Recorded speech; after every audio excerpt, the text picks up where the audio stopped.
So you want to know how functional lab testing can help you figure out your gut and hormone issues. I'm going to show you. I'm Marissa Faye. I'm a functional nutritionist. I'm board certified in holistic nutrition. And one of the things I often do in my practice with my one-on-one clients is run a comprehensive stool test. I use the GI Map. There are a very small number of truly high quality tests. If something's super cheap and too good to believe that it's true, it probably is, like Everly Schmel.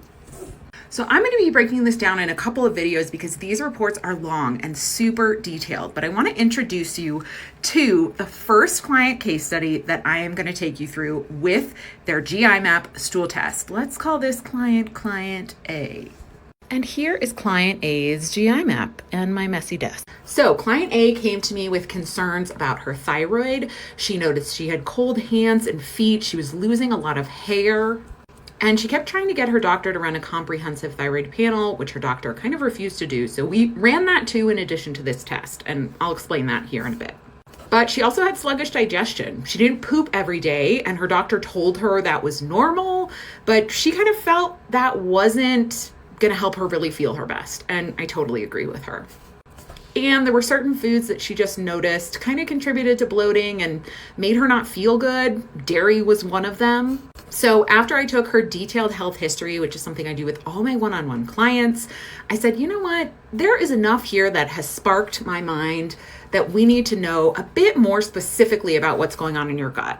And the GI Map happens to be really helpful if you're wanting to look at the bacterial world that is inside of your gut. It also shows us markers about your intestinal health, which actually tells us about your immune system. Actually a few markers that can tell us about hormones and things like histamine response, but you need to work with a skilled practitioner who knows how to interpret these things, because it's not necessarily just reading the list and seeing what shows up high or low. It's reading between the lines and understanding what a presence of certain bacteria means or markers mean and what a lack of presence could mean. So in this video, we're just going to talk about page 1 of this client's GI Map. So page 1 shows us pathogenic bacteria, parasites, and viruses. And to keep things simple, pathogenic is basically something that a doctor could diagnose a disease from and prescribe something. I don't diagnose or prescribe, so I look at this page and think about if there's a match to symptoms or not. For this particular client, I wasn't expecting to find anything come up here.